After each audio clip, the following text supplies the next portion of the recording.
Merci parce que nous avons acclamé le pasteur Jean-Paul. Maintenant, nous allons acclamer Dieu.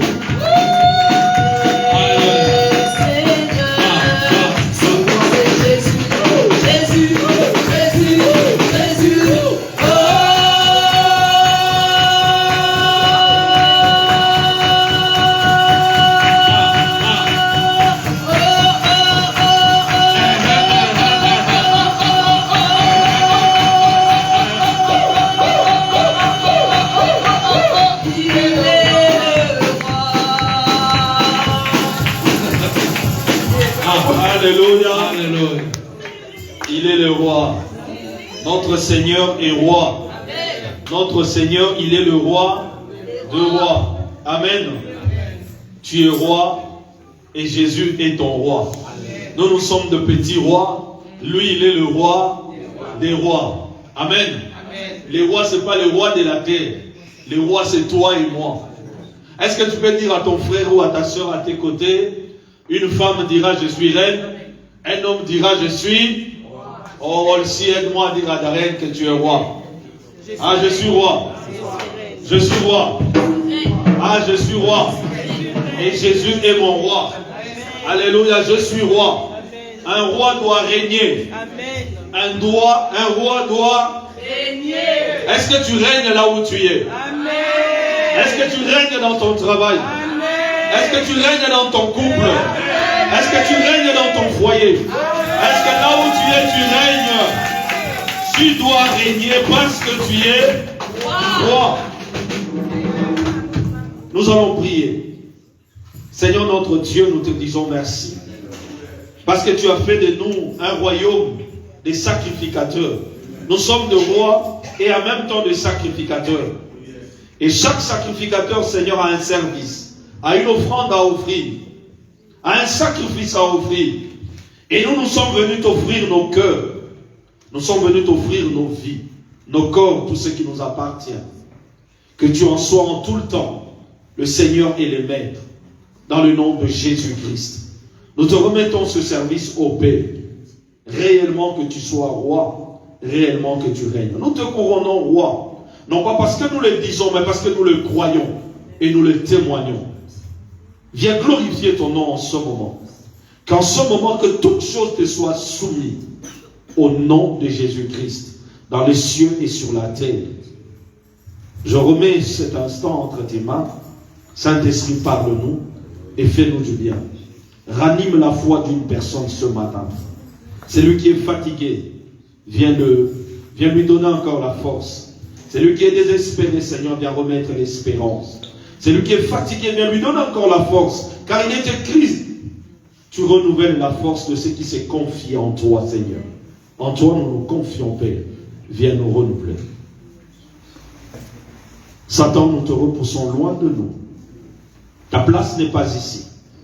Va dans le lieu aride. Que toute maladie, que celui qui est malade soit libéré et soit guéri maintenant au nom de Jésus-Christ de Nazareth. Papa Moïse, je te guéris au nom de Jésus-Christ de Nazareth. Là où tu es, reçois la guérison au nom de Jésus-Christ de Nazareth. Sois guéri et rétabli.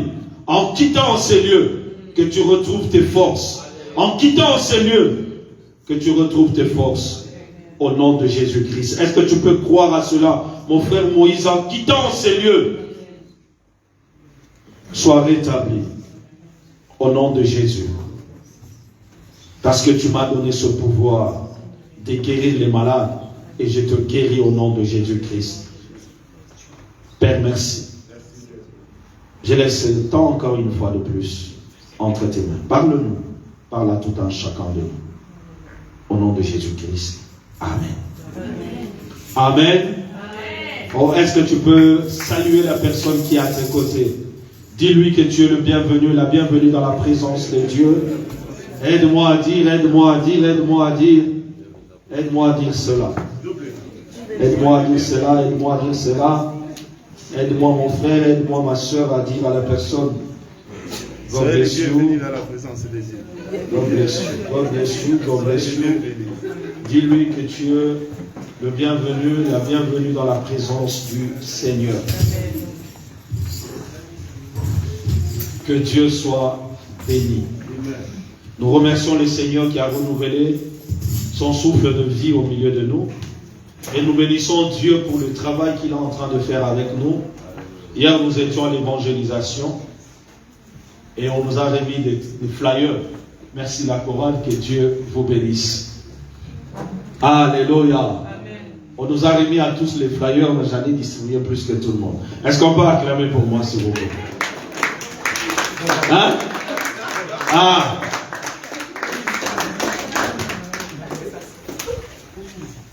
Vous allez comprendre pourquoi j'ai dit cela. Il faut le dire. Hier, on nous a remis des flyers. On m'a remis 20. J'ai distribué tout le 20. Et je suis allé secourir d'autres personnes. Sur ce qu'on m'a donné, j'en ai fait encore plus. Et ma prière est que ces flyers-là sont des âmes. Amen. Ces flyers-là sont des esprits. Amen. Tu as remis à une personne. Tu as donné à quelqu'un. J'aimerais maintenant que tu réalises ce travail que nous sommes en train de faire avec Dieu. Il a dit que nous sommes ouvriers avec lui. Nous travaillons avec lui. Nous avons fait notre part. Et le reste, que le Seigneur le fasse. En ce moment, j'aimerais qu'une pensée, une prière puisse aller vers ces flyers. Que toi tu as donné, que toi tu as distribué. Prions au nom de Jésus. Parle à ton flyer. Parle à ton flyer. Parle. Parle. Parle, dis un mot. Seigneur, j'ai remis un flyer hier. La personne à qui j'ai remis le flyer, je prie au nom de Jésus-Christ de Nazareth, se retrouve en ces lieux. Je l'invite en ces lieux. Car tu m'as donné le pouvoir de faire venir des choses qui ne sont pas à l'existence, comme si elles étaient. Et Père, ces personnes à qui j'ai remis des flyers, je parle à leur esprit et je les commande au nom de Jésus de nous rejoindre en ces lieux pour glorifier ton nom. Et ceux qui ne te connaissent pas, Seigneur Jésus, qui puissent te recevoir comme Seigneur et Sauveur de leur vie. Seigneur, et ceux qui sont dans d'autres dénominations des églises, que tu les amènes, Seigneur, à te servir.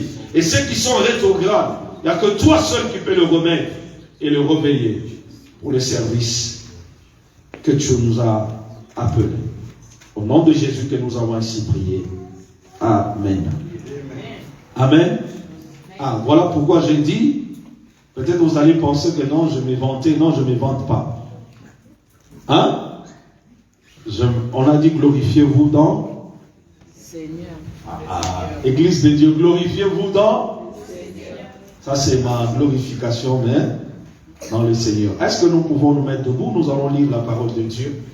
Nous allons prendre Marc chapitre 5, un chapitre ou une histoire que nous connaissons tous. Marc chapitre 5 à partir du verset 25 jusqu'au verset 34. Marc chapitre 25.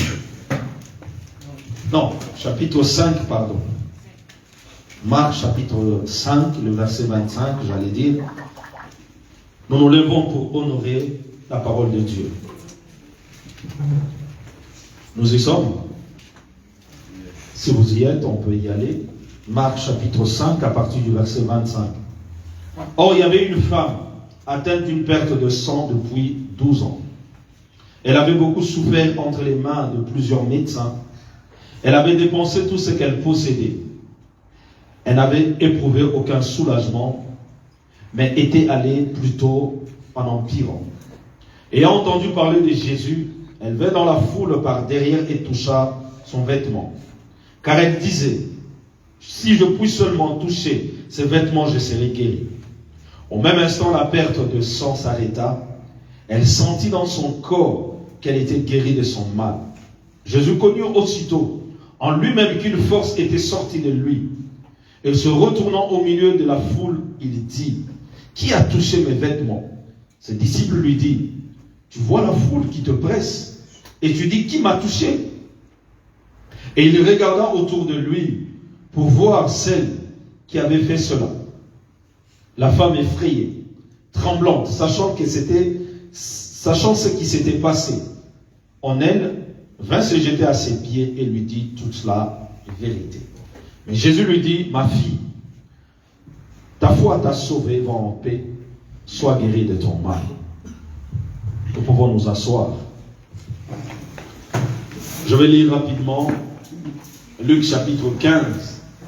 C'est vraiment le verset ou la partie ou le message qui m'intéresse. C'est Luc chapitre 15, le verset 17. La Bible dit, à partir du verset 17, Luc chapitre 15, la Bible dit ceci. Étant rentré en lui-même, il dit, combien d'ouvriers chez mon père ont du pain en abondance et moi, ici je meurs de faim, pardon. Je me lèverai, j'irai vers mon père. Je lui dirai, mon père, je péche contre le ciel et contre toi. Je ne suis plus digne d'être appelé ton fils. Traite-moi comme l'un de tes ouvriers. Il se leva et alla vers son père. Comme il était encore de loin, son père le vit et fut ému de compassion. Il courut, se jeta à son cou et l'embrassa. Le fils lui dit, mon père, je péchais contre toi, je péchais contre le ciel et contre toi. Je ne suis plus digne d'être appelé ton fils.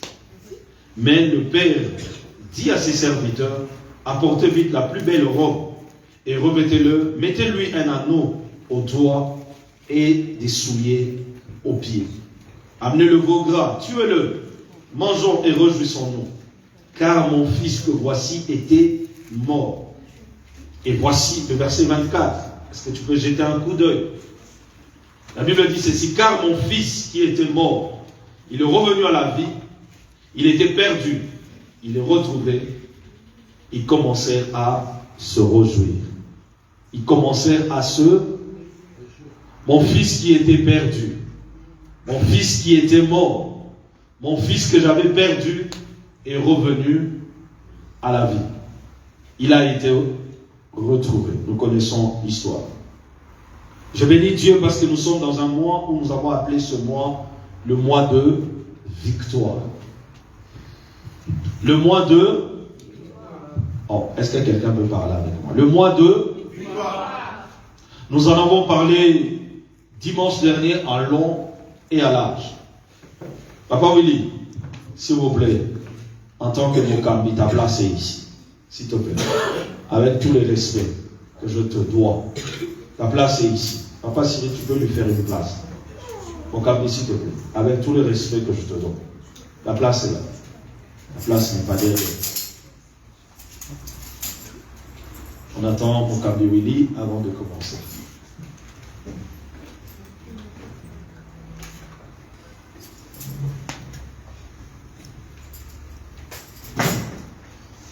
Est-ce qu'on peut acclamer pour notre Mokambi? Est-ce qu'on peut acclamer pour notre Mokambi?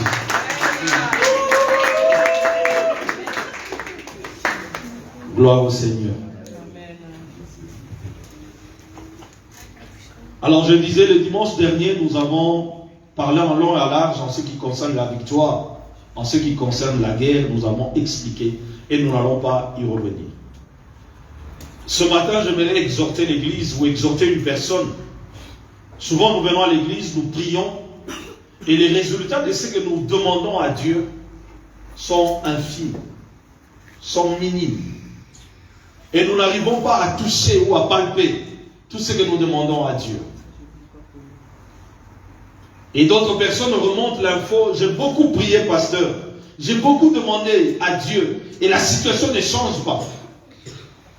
Le même problème, je priais, je demandais à Dieu, mais rien ne change. Est-ce que Dieu m'écoute ou Dieu ne m'écoute pas? Est-ce que Dieu exauce les prières ou il n'exauce pas les prières? Je te dirais que Dieu exauce les prières. Jésus en est le témoin, il nous a montré toutes les formules. Comment prier? Il nous a donné le témoignage ou la parabole du juge inique. Si nous prenons Luc chapitre 18, où cette femme est allée importuner ce monsieur. Il lui a tellement cassé la tête jusqu'à ce que le monsieur a dit, pour avoir la paix, je vais donner gain de cause à cette dame. Jésus nous a montré, il a bien dit, voilà comment vous allez prier. Ne pas vous relâcher. Tu me diras que oui, pasteur, je prie, je ne me relâche pas.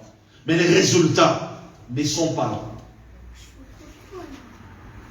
Pasteur, le même problème, la même situation. Je prie, j'ai jeûné, j'ai donné des sacrifices, j'ai donné d'offrandes d'action de grâce par la foi, mais rien ne change. Qu'est-ce qui se passe? Mais ce matin, je suis venu parler à quelqu'un. Je suis venu exhorter une personne pour te dire comment obtenir de Dieu ce que nous désirons. Voilà mon message. Comment obtenir de Dieu ce que vous désirez? Je ne suis pas venu dire à quelqu'un, fais de l'Éternel tes délices et il te donnera ce que ton cœur désire. Parce que tu as du mal déjà à faire de Dieu ton délice. Là, je ne suis pas venu te parler de cela, n'est-ce pas?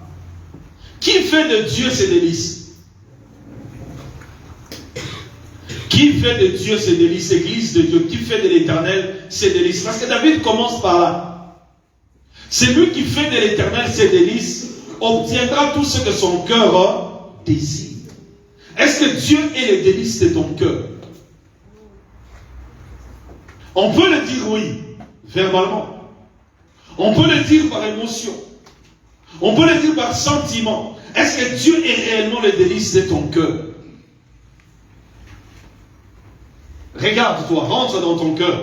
Je vais prendre seulement l'expression de notre frère Cyril qui nous a conduit dans la prière en disant « Rentre en toi-même ». Aujourd'hui, nous allons rentrer en nous-mêmes. Parce que c'est là que commencent les problèmes. C'est là que commence la solution aussi.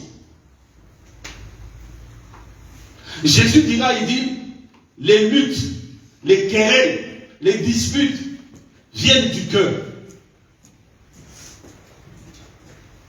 Ça commence là. La victoire aussi commence dans le cœur. La réussite aussi commence dans le cœur.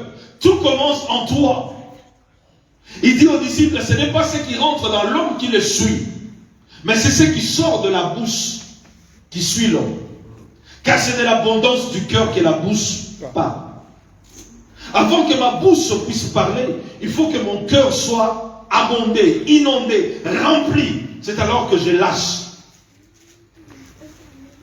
Ça peut être des paroles de bénédiction, comme ça peut être des paroles de malédiction. Ça peut être des paroles négatives, ça peut être aussi des paroles positives. Tout vient du cœur. Et ce matin, quand je dis qui fait de l'Éternel ses délices, je n'ai pas vu vraiment beaucoup de mains se lever. Je n'ai pas vu beaucoup de mains se lever. Qu'est-ce que ça veut dire un délice? Que veut dire un délice? Que veut dire un délice? Vous pouvez prendre même les téléphones, il y a les téléphones là. Prenez, rentrons dans Google. Qui a le téléphone? Parce que c'est ça maintenant. On utilise les téléphones pour la Bible. Les gens ne viennent plus avec la Bible, c'est le téléphone. Voilà. Dis, rentre dans Google. Prends. Délice. Comme ça, on aura la bonne définition. Il y en a, j'ai entendu, ils ont dit délice, c'est ce qui est succulent. Plaisir vif et délicat. Ah, plaisir. Plaisir vif et délicat. Ce qui est délicat, on prend soin de ça, n'est-ce pas? Ce qui est délicat, qu'est-ce qu'on fait avec? On en prend quoi? Est-ce que Dieu, tu prends soin de lui?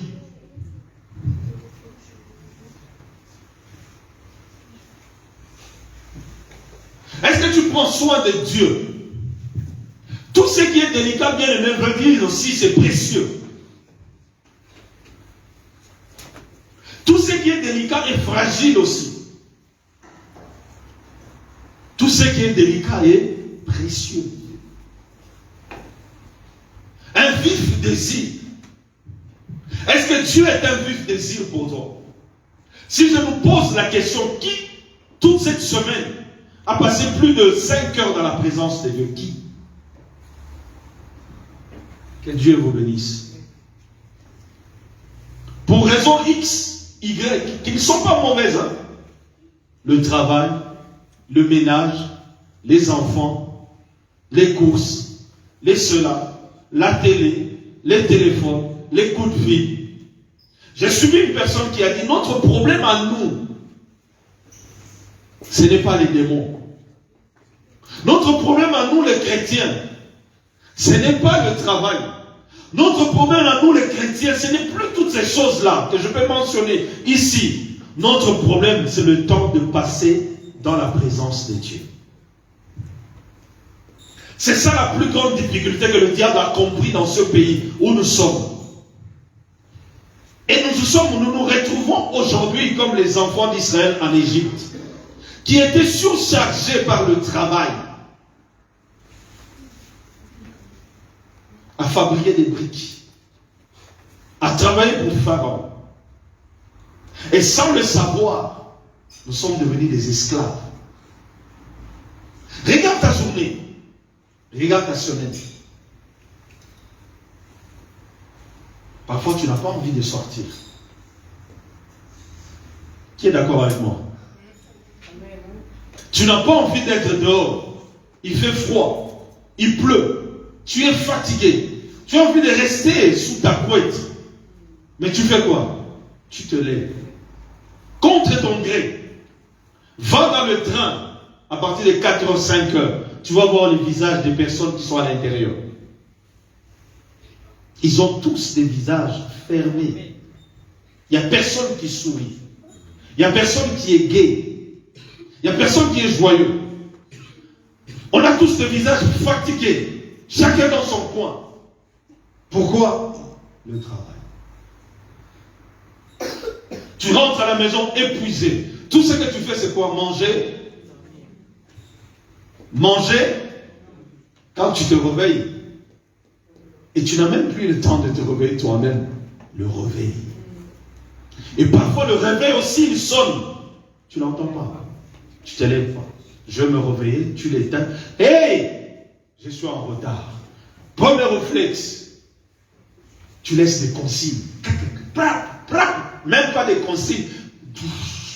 Directement. Parfois, juste nos mamans, perruques. Allez, parti. Alléluia. On manque le temps dans la présence de Dieu. On n'a plus le temps de demeurer avec lui. Alors que c'est quelque chose qui est un désir vif, on ne loupe pas. Est-ce que tu peux louper quelque chose qui a un désir vif? Non, tu ne peux pas le louper. Comme j'entends souvent une soeur qui appelle son mari mon cœur. Alors c'est-à-dire à chaque fois, elle respire par rapport à son... Est-ce que tu veux manquer le cœur et vivre? Dans quelque chose, son mari est devenu la raison de sa vie, son cœur. Si vous enlevez son mari de sa vie, elle est morte. Parce qu'il appelle qui? Mon cœur. Si toi, tu peux appeler ton mari ton cœur, et Dieu, tu l'appelleras qui?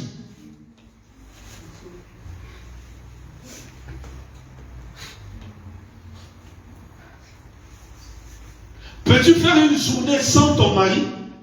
À moins que tu saches qu'il est en voyage. Et s'il est ici en France, s'il n'est pas là, tu veux savoir où? Église de Dieu, est-ce que je parle à quelqu'un? Amen. S'il n'est pas avec toi, tu veux savoir, chérie, tu es où? Ça fait un moment depuis que tu es parti au travail. D'habitude, tu rentres à 7 heures. Tu es où? Mais est-ce que tu fais cela avec Dieu? Dieu, tu es où? Dieu, tu es où? Dieu, tu es où? Dans la présence de Dieu, c'est là où nous recevons. Je ne veux pas aller dans des choses, c'est pas moi, bibliques, non. Je vais aller sur des choses de la vie quotidienne. Est-ce que si ton mari, ta femme n'est pas à la maison comme moi, si elle n'est pas là, la première des choses que j'arrive, elle est où? Je prends mon téléphone. Mathieu, t'es où? Il faut qu'elle soit là. À cette heure-là, je sais qu'elle est à la maison. Mais elle est où?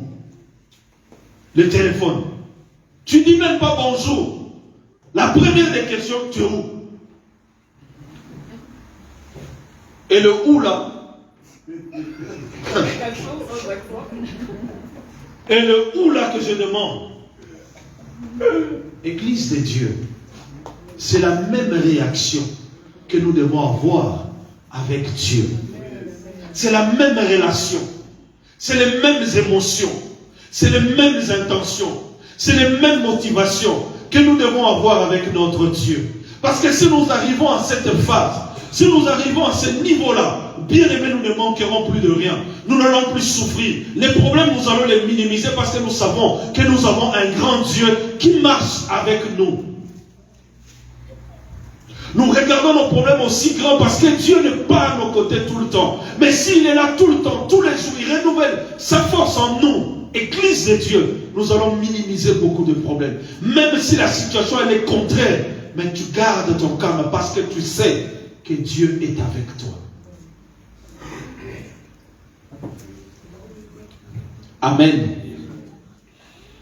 J'aimerais rester vraiment sur des choses basiques, simples, dont je vais parler maintenant, qui vont paraître peut-être stupides, mais c'est là où Dieu se manifeste.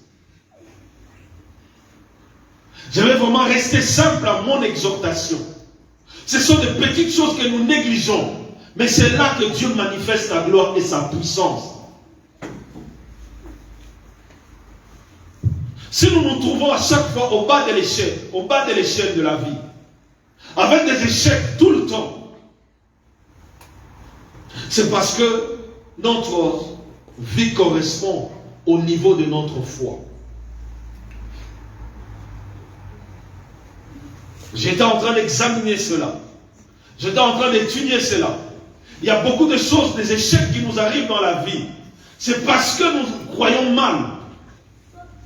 Lorsque nous parlons, croyons juste ce que nous disons et nous allons nous retrouver au sommet. Nous allons nous retrouver dans la gloire. Jésus parlait aux gens qui n'étaient pas allés à l'école. Le monde de Jésus, tous les gens, toutes les personnes qui l'entouraient, les foules qui le suivaient, ce sont des gens qui ne sont pas allés à l'école. Et Jésus le savait.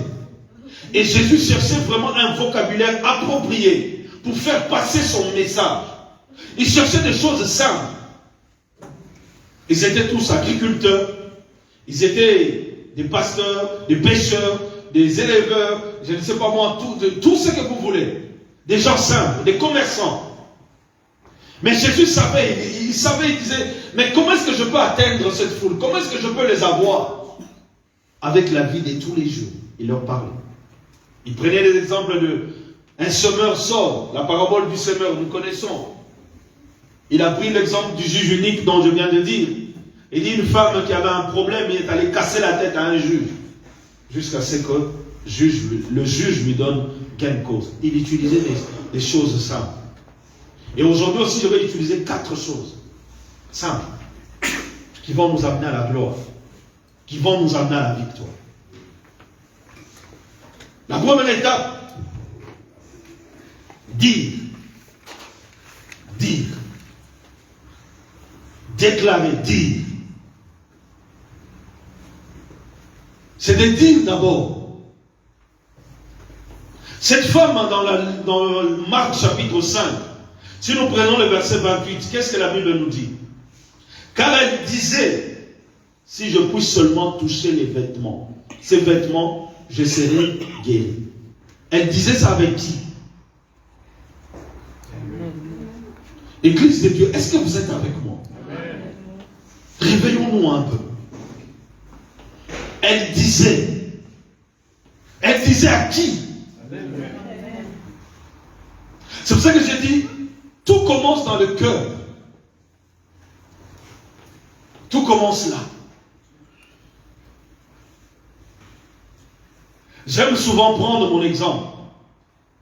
Pour venir ici en Europe, j'ai dit des choses. Quand je l'ai dit, je l'ai dit, que j'irai en Europe. J'aime souvent le langage de mon diacre Willy qui dit, pasteur, tu veux que j'aille où? Pour moi, l'Europe, c'est fini. Je n'ai plus le temps d'aller, je ne sais pas, aux États-Unis, au Canada, je vais aller faire quoi? J'avais dit à Dieu, j'irai en Europe, je suis arrivé ici. Maintenant, j'attends le paradis. C'est fini. Et quand je lui demande ça à Kim, il dit, je vais aller faire quoi à Kim? J'avais dit à Dieu, je serai ici.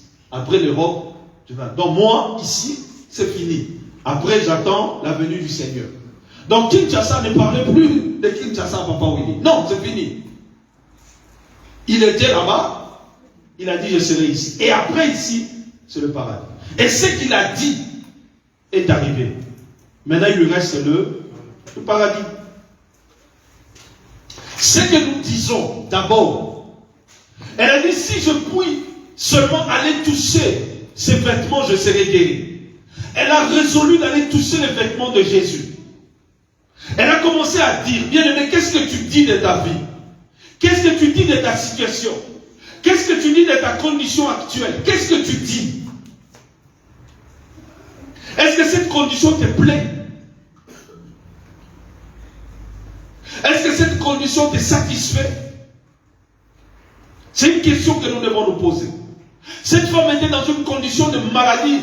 Elle avait tout dépensé. Elle avait tout perdu. Entre les mains des médecins. Nous connaissons l'histoire. Mais à un moment donné, nous devons nous asseoir. Regarder ta condition. Regarder ta situation et dire. La Bible dit qu'elle avait tout dépensé. Entre les mains des médecins. Entre les mains. Tout ce qu'elle possédait était parti. Mais la situation ne changeait pas. Toi aussi ce matin, je suis venu parler à quelqu'un. Regarde ta situation, regarde ton travail, regarde la condition. Je disais à ma femme, je dis, je commence à me fatiguer. Et je sais quand je commence à me fatiguer d'une situation, la situation change. Je commence déjà à réfléchir sur beaucoup. Sur le travail. Surtout sur le travail. J'ai dit, je ne peux pas continuer à travailler ainsi. Je ne peux pas continuer à vivre comme ça. Et quand je commence à parler comme ça, les choses changent. Pour quitter les gosses, j'avais bien dit, mon séjour au Nigeria est fini. Je l'avais confessé. Je l'avais déclaré. Mon séjour au Nigeria est fini. Ceux qui étaient proches de moi peuvent témoigner. Paix à son âme, je suis allé voir mon parrain. Je lui ai dit ça. J'ai dit, papa, mon séjour au Nigeria est fini. Dès la période où je lui avais dit, ça devait être au mois de mars. Mais j'ai quitté le Nigeria au mois d'août. Ça veut dire, du mois de mars jusqu'au mois d'août, les 5 mois que je fais au Nigeria, Dieu ne me voyait plus là-bas. Et moi-même, je ne me voyais plus là-bas. Bien-aimé, ce que tu dis en toi-même, c'est ce qui te poussera, la deuxième étape, à agir. Je parlais de la première étape. Dire.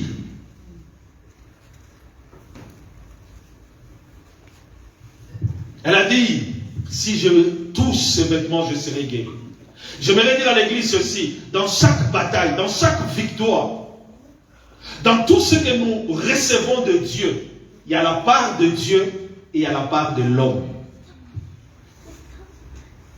Dans toutes les batailles et les victoires que nous recevons de la part de Dieu, que ce soit la bénédiction, il y a la part de Dieu et il y a la part de l'homme. Les deux doivent agir. Là, je passe à la deuxième étape. J'ai dit, je vais vous parler des 4 étapes. La première étape, j'ai dit, c'est de dire. Elle a dit. La deuxième étape, c'est de faire quoi? C'est de parler. Pardon, d'agir. Bien aimé, nous sommes souvent ou parfois enlacés par les paroles que nous disons. Je connais un frère. Il avait toutes les possibilités de venir en Europe. Toutes les possibilités. Une fois, je l'ai rencontré à Kim, j'ai dit, mon frère, toi-même, tu t'es fermé la porte de l'Europe. Pourquoi pour lui, aller à l'extérieur ou voyager, venir dans le pays étranger, pour lui, c'était le Canada ou rien. Or, il avait la possibilité de venir en France, en Belgique, en Europe, si vous voulez, en Europe, en général. Mais lui, c'était le Canada. J'ai dit, comme tu cherches le Canada et que tu n'arrives pas à trouver le Canada, tu n'iras nulle part. Et jusqu'à présent, il a acquis. Je lui ai posé une fois la question, j'ai dit, est-ce qu'on t'a dit que ta vie dépend du Canada? Est-ce que tu es déjà allé au Canada déjà? Non, moi c'est seulement le Canada. L'Europe, la France, la Belgique, l'Allemagne, non. Ça c'est pas mon Europe à moi. Moi c'est le Canada. Mais il a tellement confessé le Canada, il n'est pas allé au Canada. Une fois je lui ai dit, écoute mon frère, si tu vas aller au Canada, viens jusqu'en Europe, après tu pars au Canada.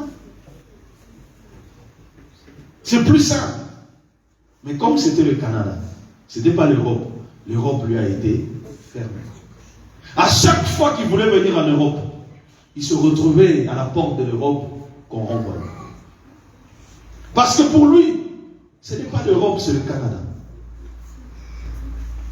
J'aimerais dire à l'église de Dieu, Proverbe chapitre 6, le verset 22, nous sommes enlacés par les paroles que nous disons. Les paroles que nous disons nous lient, nous attachent. Je vous ai donné les paroles le témoignage de mon frère Paul. Il confessait tout le temps, j'irai en Europe, mais on va me refouler. On va me renvoyer chez moi. Il disait ça. Il disait, j'irai en Europe, on va me refouler. Et c'est ce qui s'est passé. En 89, il a voyagé, il est arrivé en France, on l'a refoulé. Selon la parole qu'il a déclarée. Dire. Qu'est-ce que tu dis de ta condition? Demande à ton frère à côté, qu'est-ce que tu dis de ta condition? Dis-lui, demande-lui, qu'est-ce que tu dis de ta condition? Qu'est-ce que tu dis de ton travail? Qu'est-ce que tu dis de tes enfants? Qu'est-ce que tu dis de ta relation? Qu'est-ce que tu dis de tes finances? Qu'est-ce que tu dis de ta relation avec Dieu? Qu'est-ce que tu dis? Deuxième étape, c'est agir. Deuxième étape, c'est agir. Ça, c'est la deuxième étape. Et qu'est-ce que la dame a dit? Si je puis toucher ses vêtements, je serai guéri. Elle avait dit, elle a fait quoi? Elle a agi en faisant quoi? En allant toucher le vêtement de Jésus. Bien aimé, parfois nous disons beaucoup de choses, mais nous agissons peu. Nous disons, regarde cette année depuis qu'elle a commencé, qu'est-ce que tu avais résolu? Tu as regardé l'année dernière, tu as dit cette année, année de miracles, année de signes, année de prodiges. Mais par rapport à cette année, là on est au mois de mars, qu'est-ce que tu as posé et qu'est-ce que tu es en train de poser comme action? Église de Dieu, nous sommes en train de parler entre nous. Je ne veux pas aller dans des révélations. Je vais aller dans des choses concrètes et quotidiennes. Depuis que cette année a commencé, nous sommes au mois de mars. Janvier est passé, février est passé, là on est le 10. Dans quelques jours, le mois de mars aussi va s'expirer. Qu'est-ce que tu as agi déjà? Si je peux parler ainsi. Qu'est-ce que tu as fait? Qu'est-ce que tu es en train de poser comme action? Qu'est-ce que tu es en train de poser comme acte pour changer quelque chose, pour changer ta condition, pour changer ta situation, pour améliorer ta vie de prière, pour améliorer ta vie avec Dieu? Les mêmes actions, les mêmes choses que tu poses comme action, comme acte, reproduiront le même effet.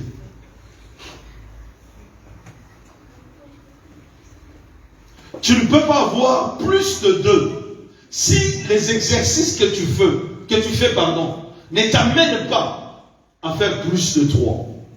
Tu vois la même chose. Les mêmes effets produisent les mêmes. Les mêmes causes produisent les mêmes effets. Voilà ce que j'allais dire. Les mêmes causes produisent les mêmes effets. Les mêmes causes. Qu'est-ce que j'ai amélioré? Qu'est-ce que j'ai changé? Qu'est-ce que j'ai modifié? Nous avons pris la résolution, nous avons dit clairement que l'Église doit changer numériquement. Et nous sommes en train de nous lever pour poser les actes qui accompagnent la croissance numérique. Et nous faisons notre part. Le reste, c'est qui va faire? Église de Dieu. Le reste, c'est qui va faire? Nous nous sommes levés et nous le faisons. Parce que nous avons pris la décision. Nous avons dit que les choses doivent changer. Les choses ne doivent pas être les mêmes. Et là, nous allons encore nous asseoir pour dire si nous, on n'a pas fait notre part. Et Dieu aussi n'a pas fait la sienne. Mais connaissant Dieu, avec peu de temps, l'expérience que j'ai avec lui, il ne déçoit jamais. Amen. Dieu ne déçoit jamais. Comme a dit notre frère Cyril, il n'est redevable à personne. Dieu ne doit à personne. Dette, il n'en a pas. Crédit, il n'en a pas. C'est nous qui avons des crédits auprès de lui. Ah, c'est nous qui avons des crédits auprès de Dieu. Mais Dieu n'est redevable à personne. Tout est à lui. Deuxième étape, agir. Qu'est-ce que tu es en train de poser comme acte? Quand je regarde les notes de mes enfants à l'école, on souligne toujours, on dit Darren peut faire mieux. Peut mieux faire, hein? Voilà. On dit ça souvent, n'est-ce pas les parents? Darmélie peut mieux faire. Olsi a des potentialités, des capacités, sauf qu'il lui manque un peu de sérieux. Il lui manque un peu d'engagement, de concentration. Pourquoi les profs sont prêts à dire cela? Parce qu'ils regardent l'enfant, ils regardent ses potentiels, ils regardent ses capacités, ils comprennent que l'enfant est capable de faire plus que ça. Et Dieu aussi sait que nous pouvons faire plus que ça. Je vous ai toujours dit, il y a 3 personnalités qui détruisent les hommes sur la terre. Il y a le pasteur, il y a les médecins et il y a les professeurs. Un médecin peut venir te dire, Monsieur Koualou, c'est vous? Venez, c'est confidentiel. Vous rentrez dans le bureau, ça va? Oui, ça va. Monsieur, écoutez, on vous a diagnostiqué, vous avez telle maladie, il vous reste 3 mois à vivre. On tenait à vous le dire. Maintenant, ma condition ou ma vie est conditionnée par les 3 mois. Vous allez voir une personne qui est en bonne santé s'est dégradée du jour au lendemain. Tu regardes ta femme, tu regardes tes enfants, tu regardes tout. Si c'était au mois de janvier, tu sais qu'au mois de mars, tu pars. N'est-ce pas? La vie est quoi? Foutue et finie. Si tu n'avais pas encore souscrit l'assurance obsèque, vite, tu vas souscrire cela. Si tu n'avais pas encore souscrit, je ne sais pas moi quoi, tout tu vas le faire dans les 3 mois là. Comme ça tu cotises vite fait. Quand tu meurs, tout est assuré. Mais les 3 mois de janvier jusqu'au mois de mars, c'est fini, ta vie est morte. Tu n'as plus le goût d'aller travailler. Tu n'as plus le courage de quoi que ce soit parce qu'on te l'a dit à l'hôpital. Et les professeurs sont forts à tuer les carrières des enfants. Les professeurs, j'aime ce que vous faites. Vous faites un boulot extraordinaire. Vous êtes des hommes formidables. C'est vous qui nous donnez ou donnez à nos enfants l'instruction. Mais parfois, c'est eux qui détruisent aussi les enfants. Un prof qui regarde un enfant et lui dit, toi tu es bon à nul. Tu es bon à quoi? À rien, pardon, voilà. Tu es bon à rien. L'école n'est pas faite pour toi. Il serait mieux que tu ailles chercher une formation, que tu te mettes déjà dans le monde de travail. L'enfant aussi, ça rentre en lui. Le prof m'a dit, je suis nul. Je sers à rien. Même s'il était brillant, c'est fini, il est bloqué. Pour franchir, briser ou aller au-delà de cette étape, demande des efforts des parents, de l'enfant, parfois même. Alléluia. Et les pasteurs aussi. Et les pasteurs aussi, les hommes de Dieu en général, les hommes de Dieu. Beaucoup de foyers sont détruits aujourd'hui à cause des hommes de Dieu. Beaucoup. Beaucoup de couples sont divisés aujourd'hui, séparés à cause des hommes de Dieu. Parce que l'homme de Dieu a dit. Ainsi parle l'Éternel. C'est fini. Le pasteur a dit. Le pasteur a dit. Le pasteur a dit oui, c'est un non. Est-ce que tu allais vers Dieu? Le pasteur peut parler de la part de Dieu, oui. Esaïe est allé voir Ézéchias. Donne les ordres à ta maison. Parce que bientôt, tu vas partir. Mais qu'est-ce qu'Ézéchias a fait? La Bible dit, il se retournait. Il a mis son visage contre le mur. Il a commencé à faire quoi? À pleurer devant Dieu. Esaïe n'avait pas encore fini de traverser la cour royale. Qu'une autre parole arrive. Va dire à Esaïe, pardon, à Ézéchias, j'ai augmenté encore 15 années de plus sur sa vie. Le pasteur peut te parler, mais qu'est-ce que Dieu a dit?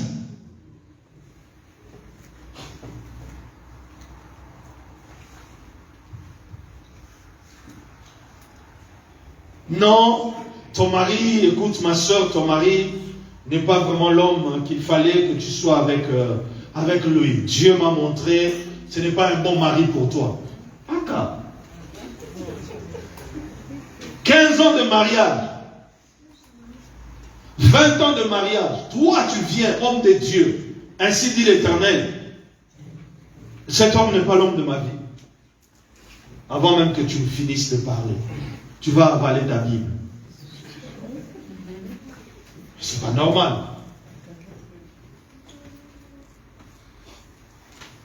Qu'est-ce que Dieu a dit? Vous avez traversé avec lui tout le temps, tous les vents et marées. Et demain, quelqu'un qui se lève de bon matin, il vient de la part du Seigneur, ce n'est pas l'homme de ta vie ou ce n'est pas la femme de ta vie. Avant que tu aies fini de dire que Dieu m'a dit, tu avales ta Bible. Je referme ma parenthèse, je disais, agir. Agir. Qu'est-ce que tu fais? Qu'est-ce que tu améliores? L'année a commencé, mais qu'est-ce que tu as fait depuis là? Ta vie de prière est la même. Ta lecture de la Bible est la même. Le travail, c'est toujours le même. Est-ce que tu postules ailleurs? Non. Est-ce que tu cherches des formations pour améliorer ta condition? Non. Est-ce que tu cherches à atteindre un certain niveau? Non. Est-ce que là où il y a les bonnes relations et les opportunités, on t'y voit? Non. Là où il y a les salons qu'on ouvre pour les étudiants, là où on ouvre, c'est pas moi, il y a des forums, il y a des conférences, tout cela, est-ce que tu y vas? Non. Mais l'année prochaine, ça sera la même chose. Et on va dire que Dieu a fait quoi? Dieu n'a pas fait? Si. Agis. Église de Dieu, agir. Aide-moi à dire à quelqu'un, agir. Dieu a parlé, Dieu aussi a agi. Notre Dieu n'est pas un paresseux.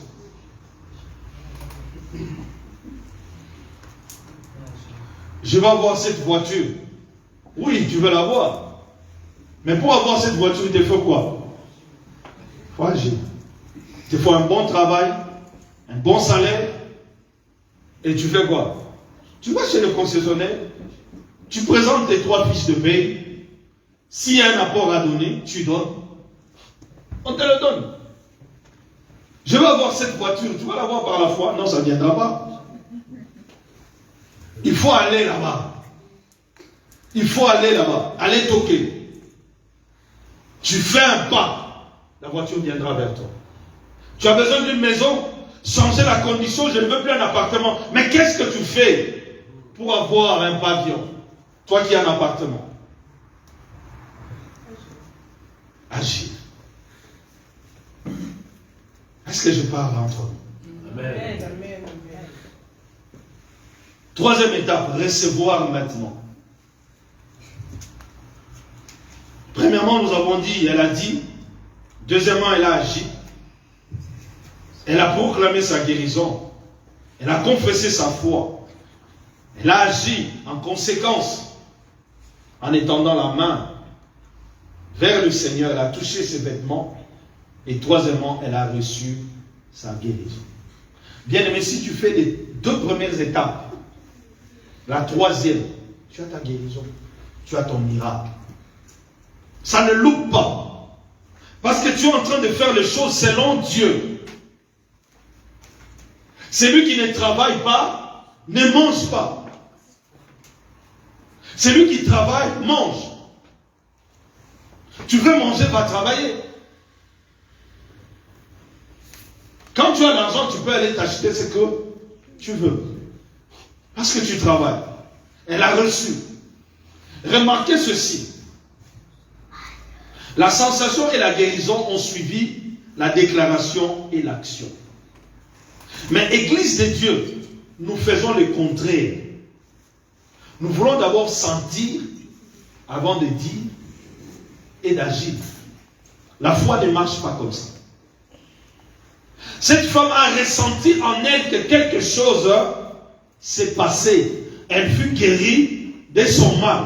Elle a suivi un processus. Elle a suivi des étapes avant qu'elle ne ressente, avant qu'elle sente que quelque chose s'est passé en elle et qu'elle a été guérie. Elle a dit, elle a agi, elle a senti. Mais nous voulons sentir d'abord, ressentir des sensations avant de parler et d'agir. La foi ne marche pas comme ça.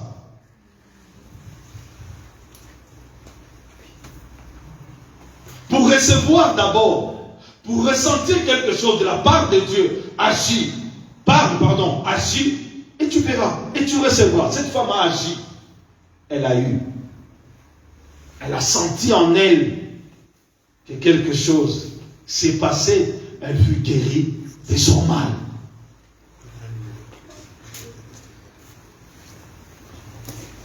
Quelque chose de facile, mais que nous avons du mal à faire quoi? À mettre en pratique. Je me suis levé, j'ai dit non, j'irai en Europe. Je me suis levé, par tous les moyens, j'ai dit j'irai où? En Europe. Je me retrouve où? En France en plus. En France. J'avais bien dit. La France. Je me retrouve où? Parce que j'ai dit des choses. Si tu les dis et tu agis, ça va arriver. Je prendrai seulement l'exemple de mon frère Didier. Quand j'ai parlé avec lui, avant qu'il ne soit ici, il m'avait dit une chose. Il a dit, pasteur, je serai à moi, je serai en Europe avec toute ma famille. Je ne peux pas laisser mes enfants là où je suis. J'ai dit d'abord, toi, soigne-toi, parce qu'on a besoin d'abord de toi. Si tu arrives ici, tu pourras tout faire pour qu'il te rejoigne. Il m'a dit, pasteur, j'ai dit à Dieu, moi je serai là-bas avec ma famille. Je ne laisserai pas mes enfants loin de moi. Je vous parle des choses qui sont concrètes et vraies. Il est là, si je mens. Il est là. Il a mis ses pieds en Europe avec toute sa famille. Il a déclaré. Je l'ai supplié. J'ai dit d'abord, toi, viens d'abord par rapport à ta santé. Il m'a dit oui, je sais. Mais moi, avant d'arriver là-bas, avec ma femme, il est arrivé avec sa famille et Dieu a pris soin de lui. Il est en bonne santé. Est-ce qu'on va acclamer le Seigneur?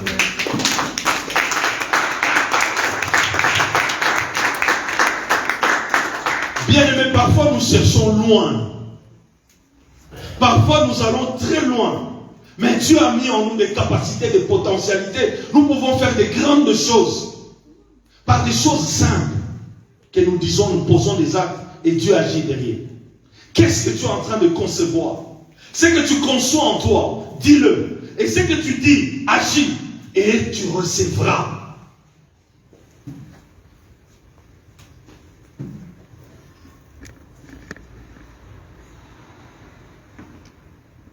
papa Moïse et maman Nicole, c'est un long témoignage. Amen. J'ai dit à mon frère Moïse, j'ai dit, mon frère Moïse, toi vraiment, il dit, pasteur, à l'époque, frère, seulement elle. Ah, papa, tu sais d'où nous venons. C'est une belle dame, mais pense aussi, hein, en parabole. Papa Moïse m'a dit seulement, hein, elle. Ah, seulement elle. Ils sont ensemble. On est allé au mariage de Sabine, on a dansé, on a tout fait. 3 enfants, 3 belles filles. Bien, mais tout ce que nous disons, nous l'obtenons. Amen. Moi seulement Nicole. Soit Zoïna t'es maraté. Ah, mais elles ne sont pas acclamées. Il y a des choses que nous disons. Il y a des choses que nous disons. Ça arrive. Si nous agissons par rapport à cela, ça arrive. Malgré les barrières qui étaient là, malgré les obstacles, seulement, hein, Nicole. Qu'est-ce que tu veux que tu ne veux pas, que tu ne peux pas recevoir de la part de Dieu? Tout, bien aimé, tout, sauf rien. Elle a reçu sa guérison. Elle a rendu témoin. Quatrièmement, se rendre témoignage. Amen. Le témoignage, c'est cette femme qui explique à Jésus. Ce n'est pas les disciples, non, c'est la dame. Parce que Jésus a senti en lui une force était sortie. Jésus s'est dit, il pose la question, qui m'a touché? Les disciples lui disent, Seigneur, il y a la foule qui est là. Mais tu poses la question pour demander qui t'a touché. Amen. Sachant ce qui s'était passé, elle-même se présente devant Jésus. C'est elle maintenant qui raconte ce récit. Seigneur, écoute, j'avais de l'argent. À cause de ma maladie, je suis allé voir des médecins. Je suis allé voir plusieurs féticheurs qui ne peuvent rien pour moi, qui n'ont pas pu faire quelque chose pour moi. Ils n'ont pas pu. Ils ne peuvent pas jusqu'aujourd'hui. Mais j'ai résolu dans mon cœur ce mois. J'ai entendu parler de toi. Je me suis dit en moi-même, si je vais toucher tes vêtements, je serai guéri. Je dis, j'ai agi et j'ai reçu ma guérison. Jésus le regarde et dit, ma fille va en paix, ta foi t'a sauvée. Bien aimé, la foi, ce n'est pas seulement en parlant. La foi aussi, c'est agir. La foi, c'est agir. La foi, c'est agir. Qu'est-ce que tu poses comme acte pour ne pas recevoir? La foi s'opère ainsi, la déclaration, l'action doivent précéder la sensation. Bien aimé, ça, la foi, c'est ça. Amen. Amen. Oh, Dieu est bon. C'est la dame qui rend témoignage de ce qu'elle a vécu. Mais là, la plus grande question, j'avais dit, c'est le récit de cet enfant prodigue. Est-ce qu'un pécheur peut-il obtenir ce qu'il désire? Église de Dieu, est-ce qu'un pécheur peut obtenir ce qu'il désire auprès de Dieu? Sincèrement. Un pécheur. Comment? Un enfant de Dieu, péché. Non. Tous, nous, on n'est pas enfants de Dieu. Nous ne sommes pas... Non, tout le monde a été créé par Dieu. Tout le monde n'est pas enfant de Dieu. Tous les hommes ont été créés. Même les démons ont été créés par Dieu. Même Satan lui-même a été créé par Dieu. Mais tous les hommes ne sont pas enfants de Dieu. La Bible est claire. Jean chapitre 1er, le verset 12. Je crois à partir du verset 11. Or, à tous ceux qui l'ont reçu, il leur a donné le pouvoir de devenir enfants de Dieu. Si tu n'as pas encore reçu Jésus-Christ comme Seigneur et Sauveur, tu n'es pas son enfant, tu es sa créature. C'est seulement ceux qui ont Jésus-Christ comme Seigneur et Sauveur qui peuvent se dire que nous sommes enfants de Dieu.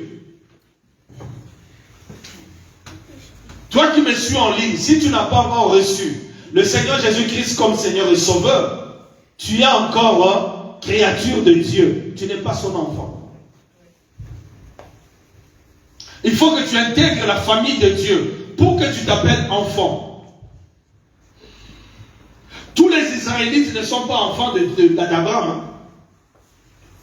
Tous les enfants d'Israël, les Juifs, pour dire clairement, tous ne sont pas enfants d'Abraham. Ils descendent d'Abraham dans la chair. Mais ils ne sont pas enfants d'Abraham spirituel. Les enfants d'Abraham spirituels, c'est ceux qui hériteront le royaume des cieux. Ceux qui ont reçu Jésus-Christ comme Seigneur et Sauveur. Être juif n'est pas synonyme d'aller au ciel. Être israélite n'est pas synonyme d'aller au ciel.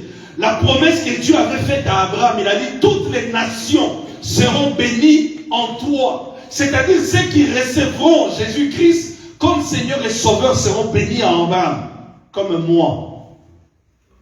J'ai reçu Jésus-Christ comme Seigneur et Sauveur, je suis béni dans Abraham. Alléluia. Amen. Ce n'est pas automatique. Pour simplifier les choses, un enfant d'un pasteur n'est pas chrétien. Tu es enfant d'un pasteur, ça ne veut pas dire directement que tu es chrétien, non. On est enfant du pasteur, mais on devient chrétien. Jean chapitre 3, la conversation de Jésus et Nicodème. Qu'est-ce que je dois faire pour hériter le royaume des cieux? Qu'est-ce que Jésus lui a dit? Il faut que tu naisses de nouveau. La nouvelle naissance. Jésus s'étonne qu'un docteur de la loi vienne lui demander cela. Jésus lui dit, toi qui es docteur de la loi, tu ne connais pas ces choses. Nicodème, ce n'était pas n'importe qui. Nicodème pose même la question. J'aime Nicodème. Il n'a pas mis son doctorat en évidence. Il a voulu apprendre auprès du maître. Jésus s'étonne, il dit, toi qui es docteur de la loi, tu ne connais pas ces choses. Il dit à Jésus, est-ce qu'un homme vieux comme moi, je peux encore retourner au sein de ma mère pour renaître de nouveau? Jésus lui dit non. L'homme doit naître d'eau et d'esprit. La nouvelle naissance. Nicodème était juif. Nicodème était israélite, docteur de la loi. Mais il n'était pas né de nouveau. Il fallait qu'il naisse de nouveau. Comprenez-moi bien. C'est pour ça que j'ai pris l'exemple d'un enfant du pasteur. Darmélie, c'est ma fille. Mais Darmélie, ce n'est pas automatique qu'elle est devenue chrétienne. Elle a accepté Jésus-Christ comme Seigneur et Sauveur. Elle a été baptisée. Et aujourd'hui, moi et elle, devant le Seigneur, on est tous pareils. Alléluia.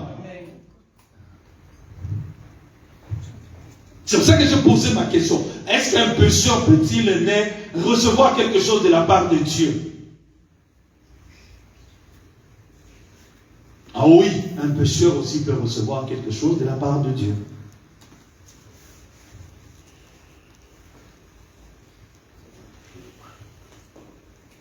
Je parle ici d'un pécheur que l'exemple où je dirais cette partie vient de Luc chapitre 15.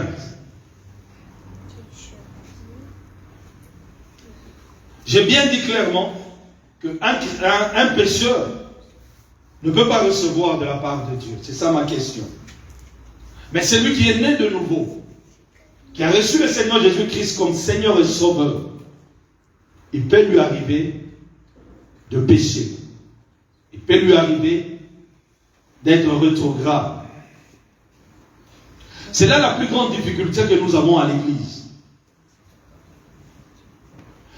L'Église de Dieu, chrétienne, nous sommes en train parfois de nous enfermer nous-mêmes, de nous condamner nous-mêmes devant Dieu, de nous enfermer, de ne pas avoir accès auprès de Dieu librement. Tout commence dans la tête, tout commence dans les pensées. C'est pour ça que je dis, au début de mon message, que beaucoup de guerres, beaucoup de difficultés que nous avons, des tribulations que nous avons, des combats que nous avons, des querelles, des incompréhensions, viennent du cœur. Et le diable sait travailler dans le cœur des enfants de Dieu, par des suggestions, par des pensées. Je peux tomber aujourd'hui, je tombe. Je rétrograde. J'abandonne l'église. Je ne prie plus. Mais cela ne me ôte pas la vie de Dieu. Je suis un enfant de Dieu. Si ton fils commet une bêtise aujourd'hui, cela ne l'exclut plus de ne pas être de ne plus être ton fils. Il reste ton fils, il reste ton enfant, quelle que soit la bêtise, n'est-ce pas? Est-ce que si ton enfant vole aujourd'hui, est-ce qu'on l'enlève d'être ton enfant? Il est toujours, mais il a désobéi. N'est-ce pas? Tu peux le punir. Je te prive de ceci, comme moi je fais souvent. Je te prive de jeu, je te prive du téléphone, je te prive de ceci. Pendant autant de jours, pendant autant. Ça, c'est la belle punition pour nos enfants maintenant. Tu ne les tapes pas. Tu ne les tapes pas. Nous sommes dans un pays où on dit l'enfant est roi. Oh, tu ne peux pas porter ta main sur l'enfant. Tu ne peux pas porter la main sur ton enfant. Papa africain que je suis. Ça passe pas. Amen. Papa africain que je suis, ça ne passe pas. Mais si tu ne veux pas arriver aux mains, prends seulement les téléphones, l'ordinateur, les consoles, Nintendo, tout ce que vous voulez. Prive. Une semaine seulement, tu verras. Même la télé, prive. Tu vas voir. B-box, tout ce que vous voulez, tous les box, tout ce que vous voulez comme prive à l'enfant. 3 jours, c'est beaucoup. L'enfant reviendra vers toi pour te dire, papa, je ne veux plus faire. Papa, pardonne-moi, je ne veux plus faire. Pourquoi? Parce que c'est une punition que tu lui as donnée. Et nous aussi, en tant qu'enfants de Dieu, on peut tomber. Comme l'exemple de ce jeune homme. La Bible déclare quoi? Ils étaient à 2. Leur père était riche. Il avait tout. Il a pris ce qu'il avait à prendre. Il est parti loin de son père. Il est parti. Il a pris tout ce que son père avait comme argent, ce qu'il lui avait donné, son héritage. Il a tout gaspillé. Il s'est mis contre lui avec. Et à la fin, il avait tout perdu. Il était dans la condition de pécheur. D'ailleurs, la Bible dit, si mon peuple sur qui mon nom est invoqué s'humilie, prie, se détourne de ses mauvaises voies. Et c'est ce que cet enfant a fait. Qu'est-ce qu'il a fait? Il a songé d'abord qu'il avait un père.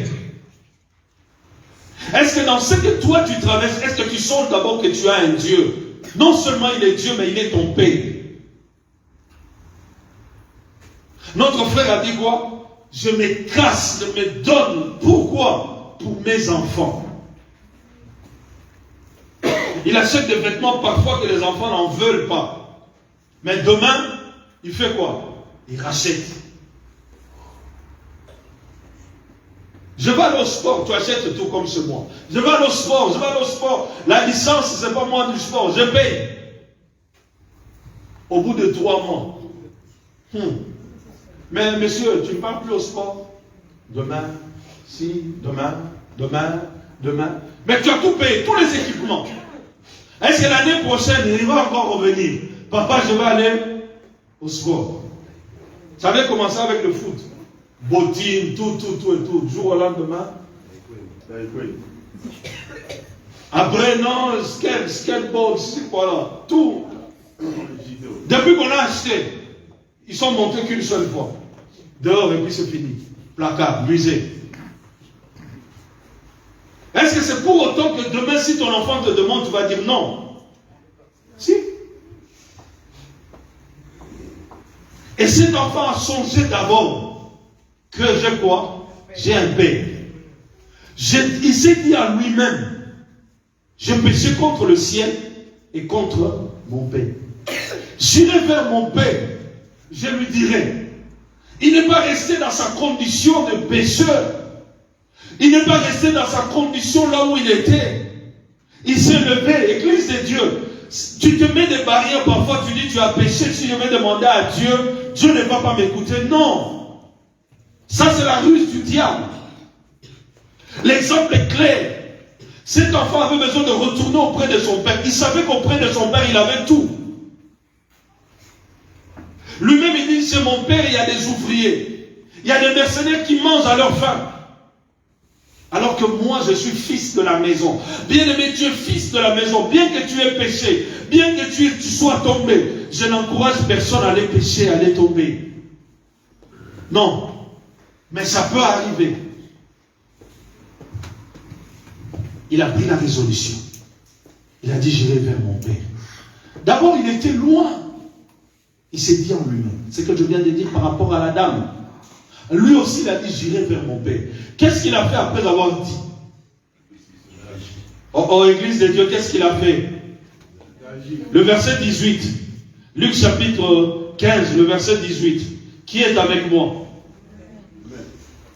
Et verset 17. Étant rentré en lui-même, il dit, combien d'ouvriers chez mon Père ont du pain en abondance que moi, ici je meurs de faim. Verset 18. Je me lèverai, j'irai vers mon Père, je lui dirai, mon Père, j'ai péché contre le ciel et contre toi. Verset 19. Je ne suis plus digne d'être appelé ton fils, traite-moi comme l'un de tes ouvriers. Verset 20. Il se leva. Il a dit, il s'est levé. J'irai vers mon Père.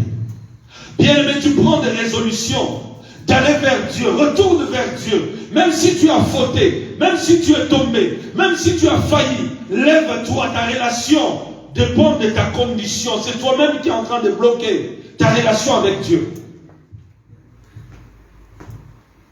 Dieu n'est pas un homme.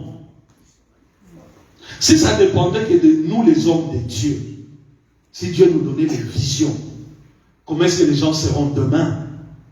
Il y a d'autres personnes à qui on ne donnera pas des papiers. Il y a d'autres personnes à qui on ne donnera pas de l'emploi. Il y a d'autres personnes à qui on ne permettra pas de se marier. Parce que tu es un homme. Tu regardes, tu dis, celui-là, il pleurait ici, il n'avait pas de papier. Dieu lui a donné des papiers. Il pleurait, il n'avait pas du travail. Dieu lui a donné du travail, il ne vient plus à l'église. Toi-même, tu te poses la question, tu dis, Seigneur, pourquoi tu lui as donné alors les papiers? Pourquoi tu lui as donné du travail? Si tu savais qu'il allait s'être détourné de toi. Mais Dieu donne, parce qu'il sait que demain, tu ne seras même pas là. Tu es en train de pleurer, j'en ai vu. Au Nigeria, là-bas, quelqu'un pleurait. Il n'avait pas de management, le corps, il n'avait pas ça. Mais le jour que Dieu lui donne, c'est fini. Il change. Il dit, bon, tu sais, j'ai trop de waka waka, trop de marché, j'ai trop. Des raisons. Et pourtant, quand il n'en avait pas, il était près de Dieu. Et Dieu aussi savait qu'en lui donnant ça, il va se retirer, mais Dieu lui donne quand même. Dieu n'a pas notre examen, n'a pas notre jugement, n'a pas notre compréhension, n'a pas notre amour, n'a pas notre vision. Dieu est Dieu. Il est un Père aimant, bon, miséricordieux, fidèle. Tu cherchais du travail, il va te donner du travail. Tu as assez pleuré, il te donnera du travail. Mais que ce travail-là ne t'empêche pas de venir dans la présence de Dieu. Que cette relation ne t'empêche pas d'aller vers Dieu. Que ce travail ne te prive pas de Dieu. Amen. Paix à son âme, mon père dans la foi, le pasteur Guy disait toujours. Il disait ceci, je reconnais un chrétien quand il n'a pas et quand il a. Quand il n'a pas et quand il a.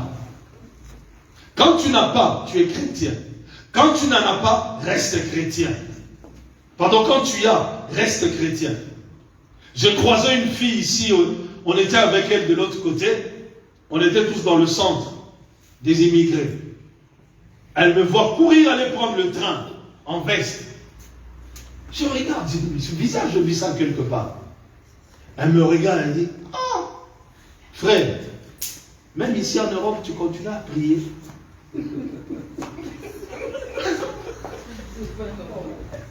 Sa question, je courais pour prendre le train avec ma Bible. Bien comme ça. Le train. Je regarde quelqu'un avec une poussette, je la regarde. Je me souviens d'elle, je l'appelle Daniela. Elle me dit, ah, frère, même ici en France, tu continues à prier. Tu étais vraiment un bon chrétien. Et tu es un bon chrétien. Parce que, bien aimé, il y a d'autres conditions, tu deviens chrétien par circonstance. Tu deviens juste par circonstance. Tu deviens chrétien juste parce que tu as besoin d'être chrétien. Les circonstances t'obligent à être chrétien. Mais quand les situations deviennent bien ce que tu veux, ces choses-là ne sont pas à moi. Non, ce n'était pas ma vie. Ma vie, c'est comme ça. Alléluia. Bien-aimé, on peut tomber. Tu peux te relever. La Bible déclare cet enfant se lever. Il a dit, il a agi et il est allé vers son père. Le verset 20, si nous prenons le verset 20, il s'éleva alors vers son père. Comme il était encore loin, son père le vit. Et fut mis de compassion, il courut se jeter à son cou et l'embrassa. Bien, mais quand tu retournes de tout ton cœur devant Dieu, Dieu ne te fermera pas la porte. Dieu ne te fermera pas la porte. Dieu ne ferme jamais la porte à celui qui revient vers lui. Il nous a donné tous les moyens. Il a dit clairement, si tu confesses le péché, il est juste et fidèle pour te le pardonner et pour te purifier de toute iniquité. 1 Jean 1, 9. Si nous confessons nos péchés, cet enfant a compris qu'il avait désobéi, qu'il avait trahi son père, qu'il avait désobéi à son père. Mais il a pris la résolution de retourner vers Dieu, de retourner vers son père pour lui demander pardon. Son père l'attendait. Bien-aimé, Dieu t'attend. Ton problème, il traîne parce que tu ne rentres plus vers Dieu. Comme je l'ai dit au début de mon message, notre problème à nous, nous n'avons plus le temps à passer à donner à Dieu. Il y a beaucoup de choses qu'on reçoit que dans la présence de Dieu. Tu ne trouves pas la solution à ton problème parce que tu es loin de Dieu. Ce problème traîne tarde parce que tu ne cherches pas la face de Dieu. Il n'y a que lui qui peut te conduire, il n'y a que lui qui peut te montrer ce que tu dois faire. Verset 3, il a reçu le pardon de son père. Étape 3. Parce que nous avons parlé de dire, faire, agir, recevoir. Dire, agir, recevoir. Il a reçu quoi? Le pardon de son père. C'est ce qu'il voulait. Il ne voulait pas, il ne s'attendait même pas à la fête. Il ne s'attendait pas à grand chose. Il voulait juste le pardon de son père. Mais sa grande surprise, au-delà du pardon, son père a organisé une fête pour lui. Au-delà du pardon, son père a organisé une fête pour lui. Il voulait juste le pardon de son père. Mais au-delà du pardon, la Bible déclare quoi? Son père est allé l'embrasser. Il a dit, mettez-lui de nouveaux vêtements. Mettez-lui un anneau au doigt, des chaussures. Prenez le veau le plus gras. Tuez-le. On va célébrer. On va fêter. Parce que mon fils qui était perdu, le voici qui est revenu à la vie. Bien-aimé, Dieu attend que toi. J'invite quelqu'un ce matin. Ta situation, pour qu'elle change, retourne auprès de Dieu. Si ta communion était brisée avec Dieu, répare maintenant. Si tu n'avais plus assez de temps pour Dieu, passe maintenant beaucoup de temps avec lui. Il connaît ta situation, il connaît ton problème, il va le résoudre. Il connaît ta condition. Alléluia. Je parle à quelqu'un. C'est lui qui n'est pas en communion avec Dieu le Père. S'humilie comme le fils prodigue. Et suis les 4 étapes. Dis, agis, tu recevras. Et tu vas témoigner. À la fin, c'était quoi? Ils se sont réjouis. Ils se sont réjouis. Bien-aimés, la gloire de Dieu n'est pas loin de nous. La main de Dieu n'est pas loin de nous. La visitation divine n'est pas loin de nous. Si nous suivons ces 3 étapes que je viens de dire, les 4, pardon, que je viens de dire, nous allons témoigner Dieu. Que le Seigneur bénisse sa parole.